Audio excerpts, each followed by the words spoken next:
Hey everybody, this is Jason Ostrowski, and welcome to another edition of the Everything Real Estate Podcast.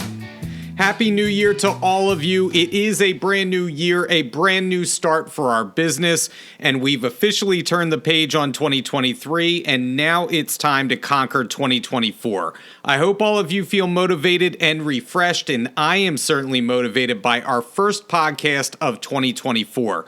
Today, I am inviting three previous guests back to the podcast to cover a completely new topic, and that is building a national agent referral network with your colleagues. And the reason I am having all three of my guests back on the podcast at once is because they all have built a national referral network by participating in strategic realtor events throughout the country each year. All of my guests are team leaders and Chairman Circle Diamond Award recipients. They are Earl Endrich from Team Endrich, Lisa Wright from the Lisa Wright Team, and Brian Logue from the Anchor Group. I'm excited to have three amazing realtors back on to join me today to talk about a very underutilized lead source, their fellow realtors. So let's get right into it with Brian, Lisa, and Earl, and we'll pick it up on the other side.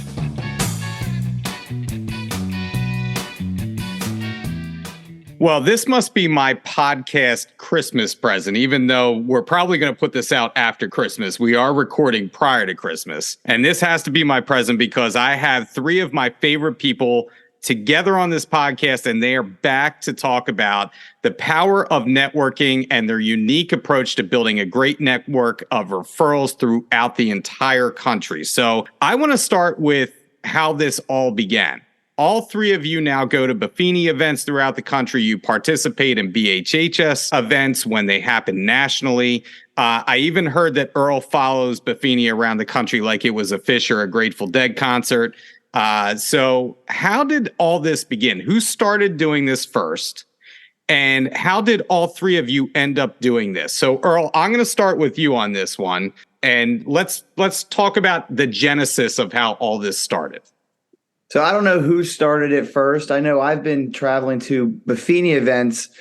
I think 2012 was my first time traveling outside of the area. I used to just drive up to Philly and just drive back. Delaware to Philly, stay for the event, drive home, drive back, and then started traveling. And then, I would do, between 2 and 4 a year. Obviously, I included the Berkshire Hathaway event. The conference, started going to the conferences, and then really I think we all three of us got together by meeting at an event. I can't remember. Lisa, how many years ago was that? It was Phoenix, and it was the first leadership conference with Buffini in Phoenix, so 2 years ago. I think we all realized we were all from the same company, Berkshire Hathaway, kind of sharing the same values, and then just kind of going from there. Now we talk once a month, if not more, network with each other and, really learn a lot. I mean, the big thing is learning from other people, especially outside of our market area. There's so many things that, you can learn from other agents doing either more or similar than you're doing. Yeah, I think, it's definitely the Buffini connection is a big part of it for the three of us, because all three of us are in leadership coaching, which is the top tier level coaching for Buffini. But I had just come off the convention in Louisville and then bumped into Earl in Phoenix. I'm like, I didn't know you were at Buffini. And we'd both been in the system. Same with Lisa. So we kind of put that connection there. And I think for us, aside from all the other benefits with the three of us, it's kind of unique because we serve really three different markets, all in the Fox and Roach footprint. And I love being able to bounce things off other agents who are very successful, but are also not my direct competitor. We met on the podcast initially, but we see each other at the convention every year and in social events. And being that, Lisa, you're in Bethlehem, Earl, you're in Hockessin, and Brian, you're in OC, passing around that referral to each other and not being competitors is a huge advantage to all of our businesses, right? And it's all about relationships, whether you're with your clients or whether you're with your fellow colleagues. It's all about building that referral network. So how many events would you say you go to a year now? So Buffini and non-Buffini events. Brian, I'll start with you because I know you're gallivanting across the country every time I talk to you. So how many events would you say that you go to now? Ones that involve getting on an airplane, probably 5 to 6 a year right now, which is nothing compared to Earl's schedule or Lisa's. But those are definitely the baseline. And then there's more local stuff that we travel to as well. Yeah, Lisa, let's go to you next. How many would you say you go to a year? This year I did 10. Wow. Including Atlantic City, triple play. Some that I don't necessarily need to go back to next year. So I think next year I probably safe to say between 5 and 8.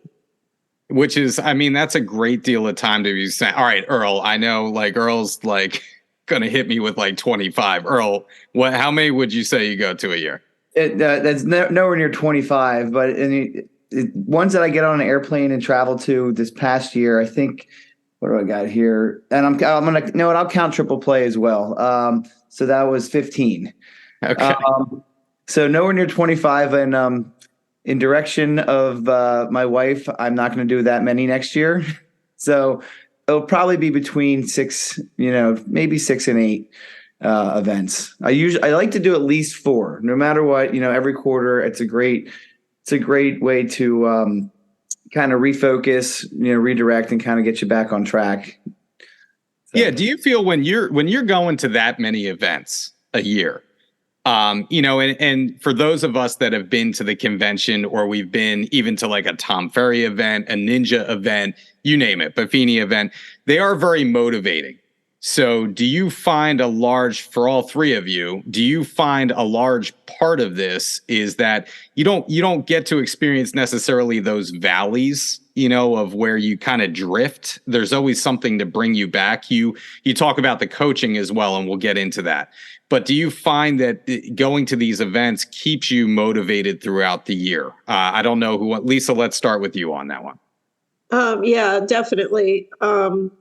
So the first event I ever went to was an event in Key Biscayne, and it was Berkshire Hathaway Summit. And you walked into that room and you realized that you're pretty much with the best of the best, and it makes you hungry. And it makes you find a new passion, and it makes you just want to be better. So, yeah, I think that definitely going to these events keeps your motivation up. And then also, you can network with people and you're like, hey, Judy down in Florida, what's going on down there? I've lost my mojo. What do you got going on? And these people will help you get back to it. So it definitely helps smooth out the peaks and valleys a little bit, and it does energize you to come back and do better and be more. So, Brian, do you want to add to that at all? Because I know you're an extra motivated individual. Yeah, it's the knowledge base for part of it. I mean, I'm a sponge for knowledge. I take the Michelangelo quote, "Ancaro imparo." I am still learning very seriously. And, whether it's at the convention where you get FaceTime with Jimmy Burgess or Rajiv, just that aspect, not just on the dance floor with you and Rajiv, but just, all of that is always a great way to fill that. And I walk away from events, whether it be triple play or something bigger, with 2 or 3 great ideas. And if I can implement them, that's huge. I picked up, I'm huge on Bomb Bomb. First time I heard about Bomb Bomb was triple play probably 8 years ago. And it's some of the best money I spend every year. So that's case in point. Yeah, and your videos are outstanding. So now I've seen Earl on the dance floor, and Earl definitely takes the cake when it comes to dancing at a convention. So Earl, do you want to add anything more to that question? I have that video. And what Brian and Lisa had said? I only got one move. It's the worm. And then, it's getting a little. It is an impressive worm, though. It is. I always say when I'm going to these events, I got to go get the juice, and that's why at least every quarter this year, it's been monthly. And you're around people that are like-minded. Most people there are, there to learn something. You can say that we're personal growth junkies. I know I am. But like Brian said, if you can learn one thing from each one, imagine that. I mean, I went to what 15. That's 15 new things you can implement. Or if you just get one, you go one a year. That's 1% better. A big one this year was the AI.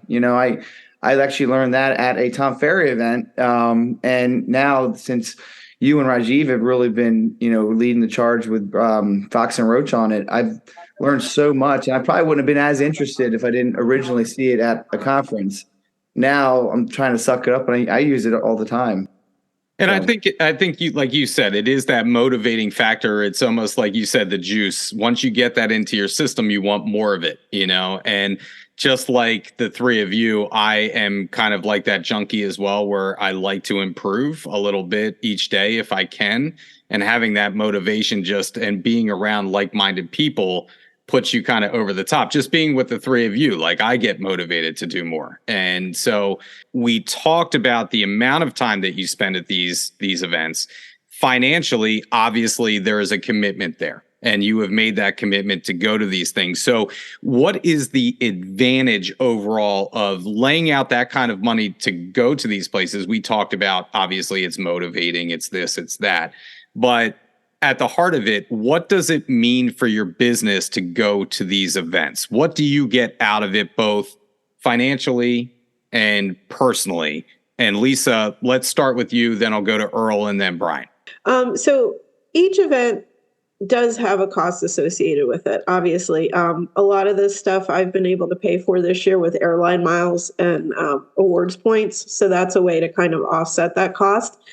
I think at the end of the day, you'll find that any money that you spend on it, you're going to get back, at least in a transaction or a referral. So I think it eventually does pay for itself. And then the growth that you get from it, the things that you learn and implement. I mean, if you're going to go and you're not going to implement anything, then yes, it's an expense. But if you're going to go and you're going to dig in and you're going to come home with the attitude that I'm going to implement this, then it's an investment and it will pay back off again. So yeah, it can be expensive. Like Peak with Buffini is $3,500 just to get in the door. That's not hotel, that's not airfare, that's nothing. That's just to get in the door. But you can find ones that are more cost effective, and you just have to go with the mindset of this is an investment, not an expense, and it will pay off 100%. Yeah, I mean, you have to look at it as investing in your business. If we were a sole proprietor, which we are, and we're in a different business, we're running a pizza shop, you're going to have to get a loan to take out equipment to make your pizzas, right? You're going to need ovens. You're going to need possibly to reconfigure a space to accommodate customers as they come in. It's going to be a large expense. And in real estate, we don't have typically those large expenses. So this would be a way to invest in your business and make sure that you're successful in the future. So Earl, what do you get out of going to these events? So similar to what Lisa said, and I was writing it down, the expense versus investment. If you're going and you're just, having a good time, yes, it's great to write off that you can, vacation that you could write off. But, if you're going there and you're going to learn something, if you're going to walk away with, like we said before, one small thing, that's a massive investment. The byproduct that I found after going for many years was the actual referrals from going to those events. Now, I'm in a very small state, second smallest, Delaware, and southeast Pennsylvania. And I found when I travel around the country, no one knew where that was. They always say, what city is that in? So this past year, I made a conscious decision. Let me try going to more, which one, I've learned so much more from these events. And two, I was tracking my referrals for the past few years. And I was anywhere between, 15 and 20% coming from realtor referrals. And that was kind of by accident, by just networking, talking to people, going to happy hours, going to dinners. And then this past year, I was looking, and now as my closed transactions compared to that are down, but my referrals were up almost triple from going to these events and, just having fun, learning something new with like-minded people. And if you look at the referrals you get, that close, typically they can pay for all of that plus as an investment. I like to see at least $3 for every one I spend. And this past year, it's been more than that. So that's a big part of it. That's awesome. And the way that you track it, obviously you treat your business like a business. You know where your dollars and cents are going to. So Brian, do you want to add anything to that? Sure. Well, as you know, down here in Ocean City, a lot of our business, in particular in our team, comes from other Fox and Roach agents, specifically in our feeder market, obviously Philadelphia region. My first Berkshire convention, I had a client who ran a large team at Berkshire, and she was a client down here, and she pushed me to go to my first convention. I think it was 2018 or 2019, and never looked back since then. The amount of business I get referral basis from other agents. As you know, I'll go and speak in a lot of the offices. I've been in your office, Jason, and several of the others, where we'll talk about here's what's going on in Ocean City, and here's how much we pay out, 30% for all you Fox and Roach agents down here at the shore. That part has been huge. That pays for it. The Berkshire convention in particular, my goal is always to meet more of our own Fox and Roach agents who are our feeder markets. But also when I look at referrals inbound and outbound, Earl and I were in San Diego in August for a Buffini Mastermind event. And I got a text while I was there from a very good client of mine that her son was looking to buy in Denver. And did I have someone in Denver? And I said, I'm sure I do. I'm standing in a room with 3,000 of the best agents in the country. And sure enough, Ann Meadows, who is an agent that Earl knows well, was right there in the room. 3 weeks later, he was under contract, and that was great. That paid for that trip and then some. Years ago, the power of networking kind of expanded my way of thinking in terms of my business, because I used to do mailers up to the Lehigh Valley offices at one point in time in my career years ago, and I used to get referrals out of it. And like you, Brian, I would pay out 30% and to make it enticing for agents, and I used to get business that way. And then I had a particular instance where there was someone on Twitter, basically, that I knew years ago that was kind of like a national referral source. They would basically meet people nationwide, bring them into this Twitter space, and would basically be a facilitator for leads to go different places. They were actually sourcing leads through Twitter, which was interesting. So I had gotten this referral by way of Texas, and then to Hershey, Pennsylvania, and then ended up to me in my area. The referral was in Schwenksville, which was like 15 minutes away from me. And I was like, this is crazy. We should all be doing this. So when people ask me, should I go to the convention, our BHHS convention, I'm like, why wouldn't you go? Because that's an opportunity to actually meet and talk to all of you. Lisa, you and I, this past convention, we got to know each other pretty well out in Vegas. And that's really the first opportunity outside of the podcast that we had to just hang out, and then seeing pictures of you at Summit really made me jealous. I couldn't go this year, and I was totally bummed that I couldn't go to Hawaii. So I will not be missing Summit from this point forward. And now you guys are motivating me to want to go to all these Buffini events. And before I know it, I'm going to be traveling, 10 times a year with Earl. We're going to be on the same plane sitting next to each other. So you got to fly first class if you want to sit next to Earl. I'm afraid of the outlay of costs hanging with Earl. So, all right. So back in the exit row with me. So we talk about referrals, and obviously you get a lot of referrals. And this is one of the drivers of why you do this, but all three of you are into coaching as well, if I'm not mistaken.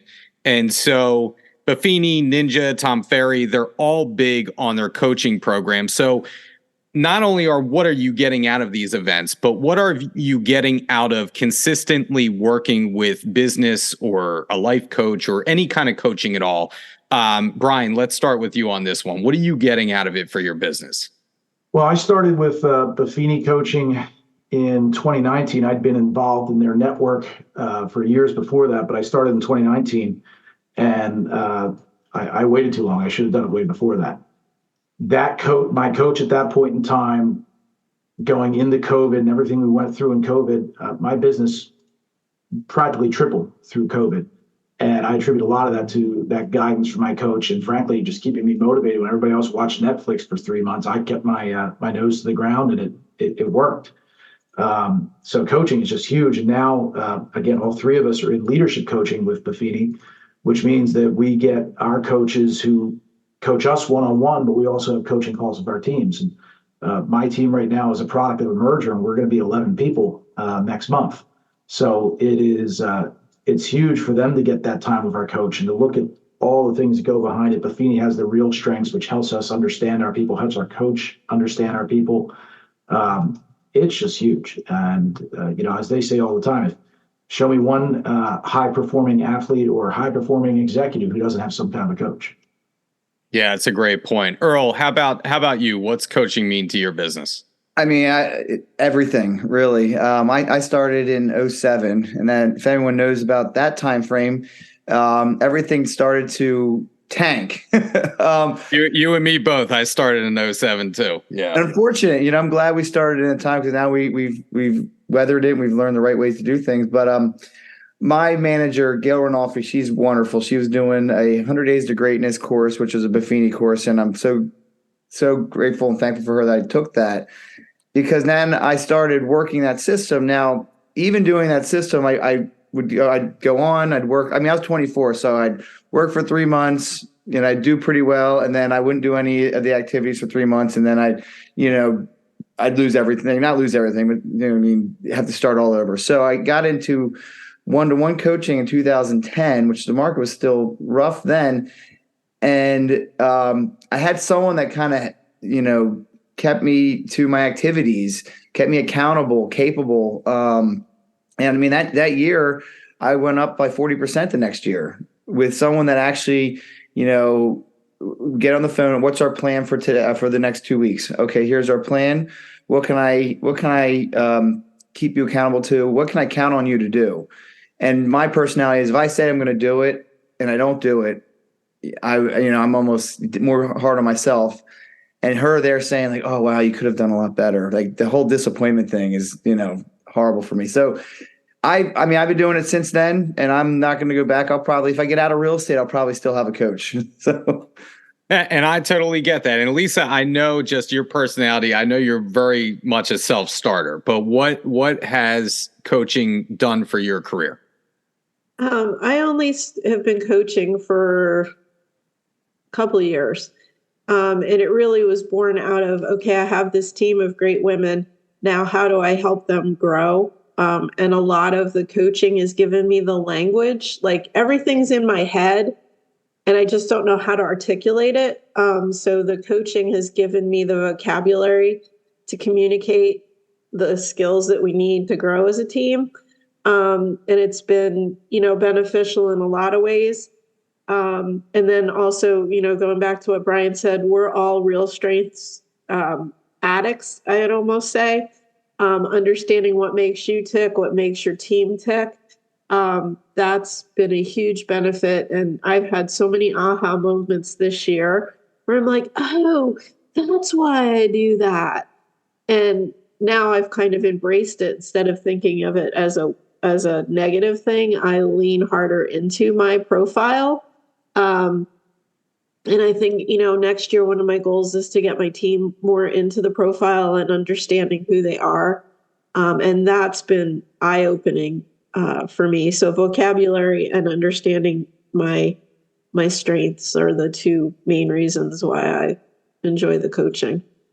Well, I know you're feeling a little under the weather, but I'm going to stick with you first for the next question, if I can, if that's okay. Sure. So how can all of you improve your networking at this point? Because you've done it for a little while now. I'm sure there's things that you plan on doing that maybe you haven't done before, or switching things up a little bit. Do you plan on going to more of these events per year? I know, Earl, you said you're going to pull back a little bit. Or is it just the consistency of going back each year to where you're already going and meeting more people? Like, what do you want to switch up to perfect your networking nationally, like, or your, whatever your goal is to be? Like, how do you want to switch things up? Lisa, I'm going to start with you. So I think, first of all, I'm going to stand next to Earl, because whenever you're in a room with Earl, he's always like, hey, I'm Earl from Delaware. And I started going, hey, I'm Lisa from Eastern Pennsylvania. And I just stand next to him, and just by default, they remember. So I think the biggest thing is being memorable, right? So it can't just be, I met this person at convention in Louisville, and I know they were in so-and-so, but I don't remember them, right? Because there's so many people that we meet in a day. Earl's memorable because he's magnetic. Like, you see him work in a room, and Brian and I just sit there and look at each other like, yeah, there he goes. Well, let's go stand next to him. But I think it's being memorable. So it's the follow-up. Buffini people are great with notes. So like, you go to an event, and 2 weeks after, you're getting mail left and right at the office. So it's a matter of, okay, now how do I be memorable to these people? It's not just meet once and done. So one of the things I want to try and work on this year is continuing that connection with the people who could be possible feeders. What are the chances of me getting a referral from somebody from Utah? Probably not that great. But New Jersey and New York and Delaware and, real feeder markets, that's where you want to maintain that connection and be memorable so people do remember you. That's a great point. Brian, do you want to add to that and, talk about kind of what you want to do in the future here? Yeah, it's huge, the connections we've all been able to make. And it is Earl from Delaware. Literally, I don't think you could say, Brian from New Jersey, because that just doesn't quite work the same way. Delaware? Earl from Delaware. Yeah. Yeah. So it's true. Earl is kind of magnetic that way. He's been in that network so long. I was in San Diego with him, and it's just, I hate to say it, ride Earl's coattails, get to meet everybody Earl knows. And Lisa, you said Utah, case in point, things I'd like to improve on. There's a Buffini agent out in Utah, Heather Roxburgh, who is phenomenal. And she does an incredible job of not only the networking, but following up with everybody. So she does a November campaign to all the agents she's connected with, where we have, a competition who can write more personal notes. So it's really awesome. Some of those things, I want to take the network we have, expand it, and do a better job of connecting with them more often. And then again, what you've seen before, this in 2024, I want to get back in front of as many offices as I can of the markets that feed most of our clients here at the shore. So I want to know what Earl exactly does. Is Earl wear a sequin jacket on the floor or something to stand out? I'm not sure. I know he's Mr. Magnetism, but Earl, what do you want to expound on? Trying to tie myself down in my chair here. My head's just starting to float away right now.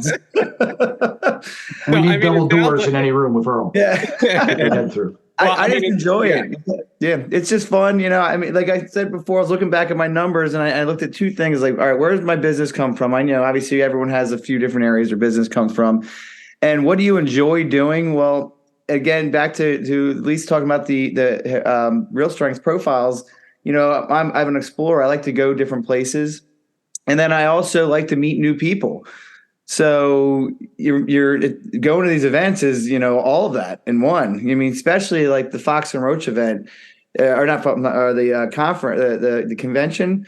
Fox and Roach does such an awesome job at putting us together, whether it's a happy hour or something like that. It's just so much fun meeting people from around, our local feeder markets and within our company. But I just enjoy it. I kind of just you go with the flow, meet new people. Then the people you do know, once you kind of build a relationship with them, you do the same thing. Is you kind of, hey, who's this? When they meet, they introduce you to them while you're there. It's just I just enjoy it. I know I can't get rid of the travel altogether. I do have to lighten it a little bit, though. We do still have to work. But the one thing I want to probably do differently, let's just say do better for next year, is similar to what Lisa and Brian are talking about, is I want to connect more with the people that I've already met. I already call between 5 and maybe 8 people every morning within my database, just to kind of see what's going on, build a relationship. But I want to start adding other agents within our network. Just how can we help them out?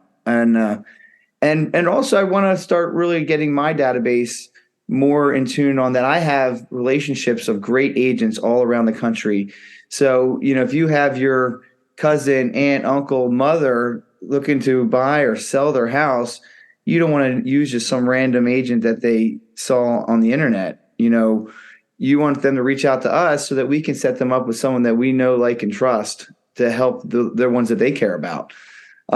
So that's going to be a big push this year, is really kind of letting our database know about it.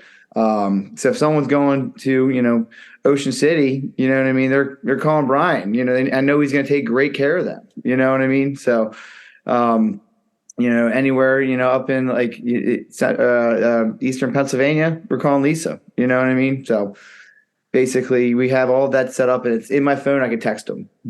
Well, it's interesting just from, I never, when we started doing the podcast, I never thought, or I guess maybe in the back of my mind, I thought maybe it could be a networking kind of thing, but it really has opened doors to meet so many agents within our network. And it blows me away. Every time that I go to a different office, people always come up to me and say, "Hey, I listened to the podcast. It's great to meet you." And it's turned into this network kind of that I'm really thankful to have, that I didn't expect. And I think that ultimately is a big byproduct of going to these places, is meeting these people. And a lot of agents think about our network as being strictly clients. Like it's going to be referrals from clients and that's what we're going to get. But I always say this when we talk about business planning, if I look at where my business comes from, the actual majority of it comes from other agents at this point in my career. I mean, I get client referrals and repeat business, but it comes from other agents, which is a huge source of business that people listening to this podcast may be missing. So last question I have for you, because I know you're all on tight time frames here. So I don't mean this to be tongue in cheek, but maybe it is. But like, if you're traveling all the time, who watches your pets? I know a lot of you have family that you're leaving behind, but like, is it an issue? Like when I go away, I have to like account for like my animals and people taking care of them. So that's the first question. And then since I'm such a travel nerd, I want to know what your favorite spot for any event that you've been to. Now that may be, it's a great convention center. It may be the weather's great. The area is great. I want to know what each of your favorite spots are to go to each year. So first, who takes care of your pets? Second, what's your favorite spot? Earl, I'm going to start with you. Well, I have a very, very understanding wife. So she watches the two pups. If she comes with, we actually have a really, she's actually a client of ours, a girl that comes in, she lets them out 3 times a day. So that's one. We couldn't survive without both of those. If I had to pick one place, I love San Diego. San Diego, they have a great, convention center. They have a lot of awesome hotels. Weather, beaches, food, nightlife, whatever you want, it's all there. I can go there 100 times and still love it. Yeah, that sounds good to me. Brian, how about you? Well, likewise, my wife is super understanding and supportive. So she doesn't always go on the trips. She does sometimes, but we do a lot of travel besides business. So we have a good friend who's actually related to a competitor, but a good friend who literally moves in when we're out of town and takes care of the pups, and it works out perfectly well. And what's your favorite spot? Yeah. I do love San Diego, but I hate the plane ride. I'm a Nashville guy. Love Nashville, love country, and not Broadway, like off Broadway Nashville. That's certainly one of the funner spots. That's cool. And you and I have talked about that before. So Lisa, how about you? So I'm going to mix this up a little because that's just who I am. So I'm going to look at this from a female perspective since I'm in a room full of testosterone here. So I think the pets is one thing. So I pay to have them boarded at a doggy daycare. But let's talk about kids. I think the number one reason why women in this business don't pick up and go to more events is because of their kids. And I wish that when I was, when my son was younger, I wish I would have gotten up and gone to these things, because sometimes I wonder, what would my business have looked like if I would have done this sooner? Waiting for him to go to college to be able to do this stuff was a huge mistake. So moms out there, make the commitment to go to at least one thing this year. Your business is going to thank you. Hopefully you have a good support network, people that can pick up your kids and take care of them. Let the mom guilt go. This is something you need to do to drive your business forward. And, just do it. You deserve it. Right. So there's my little switch up there. And then location wise, I love going to all these different places that wouldn't necessarily have been on a bucket list. Like my husband and I, I'll say to him, hey, I'm going to go to such and such in Denver. Do you want to come? And he'll be like, yeah, you know what? I could do Denver. So it's not a place that we would necessarily have gone, but the fact that now we have an opportunity to go, we're going. And then there's others where I'm like, hey, I'm going to Chicago in September for Summit. He's like, nope, I'm out. Make it a girls trip. So it'll be a girls trip. So you get to go to all these great places that you wouldn't necessarily go to.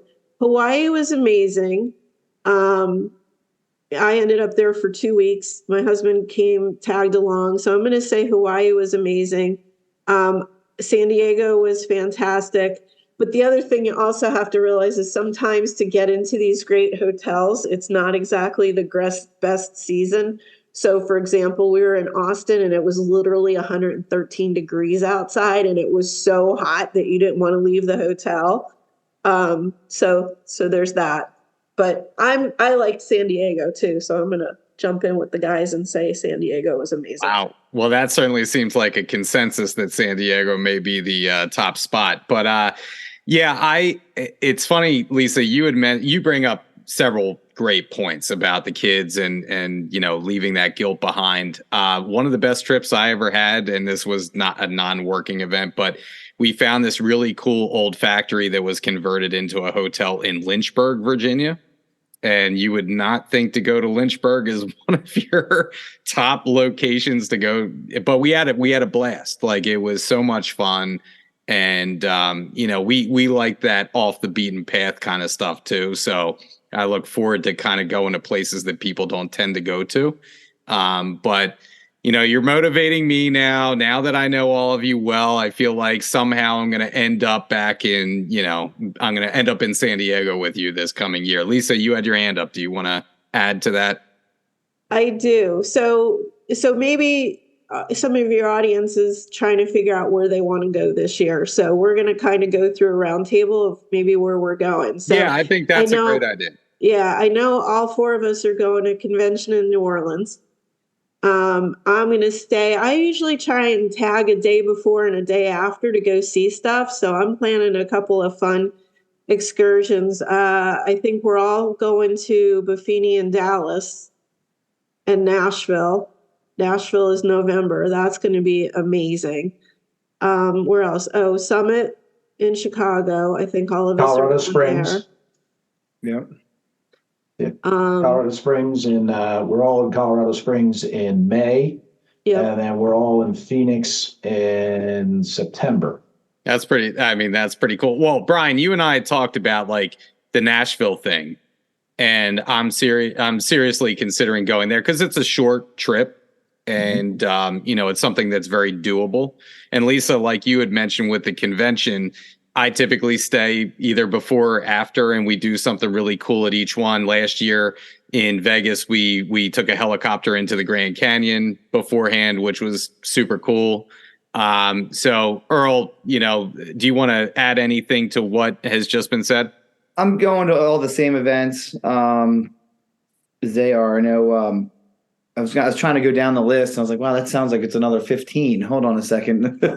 So no, but I'm doing basically the same Buffini events. I mean, I am doing a Tom Ferry event in February in Orlando. And then I usually it's a Darren Hardy event where this is a bunch of agents within our network. We meet up somewhere in the country and we take a virtual event together, which is a business training. It's a Darren Hardy Business Mastery.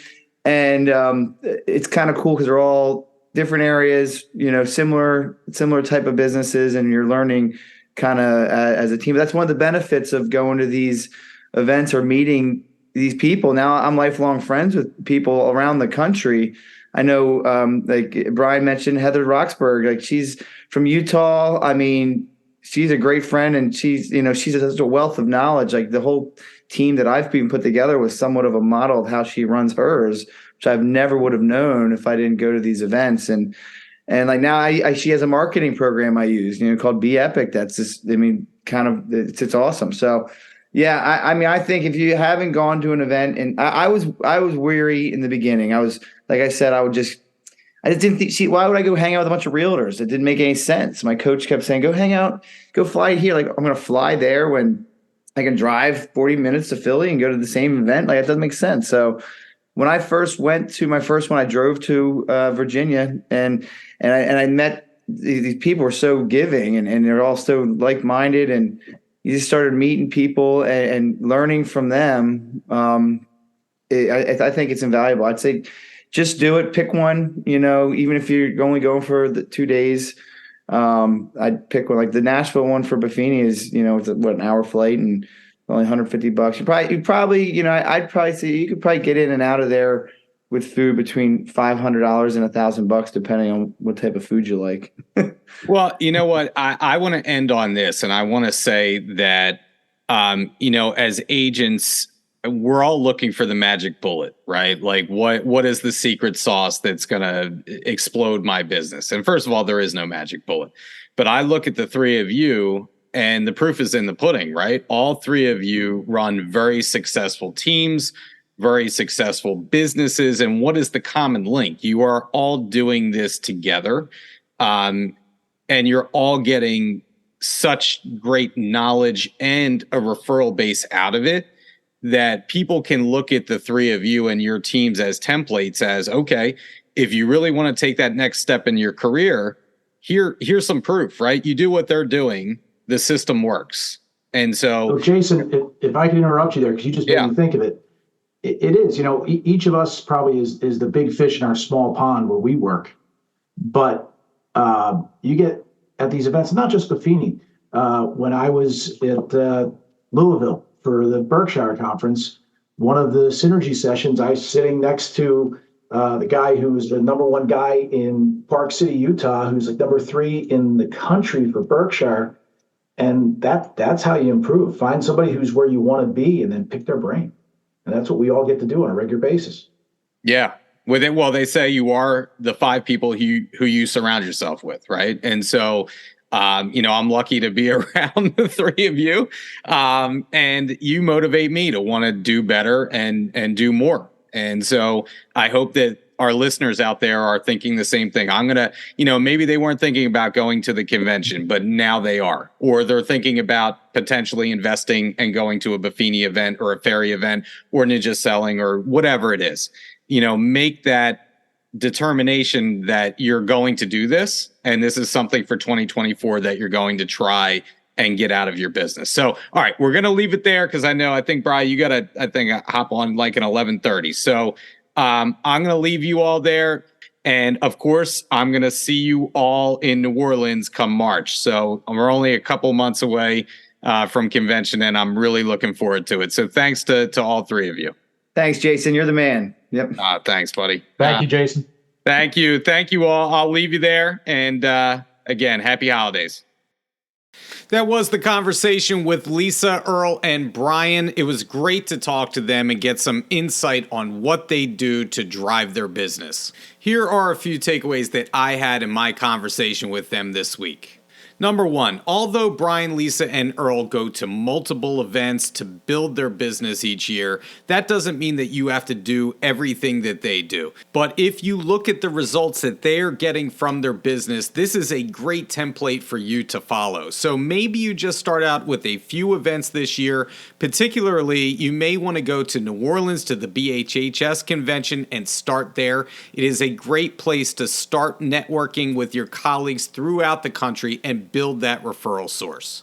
Number 2, Brian, Earl, and Lisa all talk about not only building that referral source, but also building their knowledge base. When you go to these events, you are often surrounded by like-minded individuals who are there to not only network together, but to grow together, to gain knowledge together, and you share tips and tricks with each other. That allows you to go back home and implement what you've learned into your business and expand even further. By going to these events, you are guaranteed to take something away to improve your knowledge base when it comes to real estate. And hopefully it will propel your business to new heights. Last but not least, Earl talks about the juice he gets from going to these events throughout the year. And I can't think of a better way to stay motivated than to be around your colleagues, be in a positive atmosphere that focuses on growth in your business in order to get through those tough times that we all experience throughout the year. Those agents who can stay focused when times are tough or when you're not motivated to do so are the ones that see the payoff at the end of the year. So if going to these events will keep you motivated, keep you focused, keep you energized, then that alone is well worth the expense. Well, that's it for our podcast this week. We will be back in another couple of weeks with a new topic, new guest, and as always, if you want to hear something that we haven't covered yet, please reach out to me, jason.ostrowski@foxroach.com. And if you haven't liked and subscribed to the podcast or left us a review yet, please do so. It helps us to reach more people.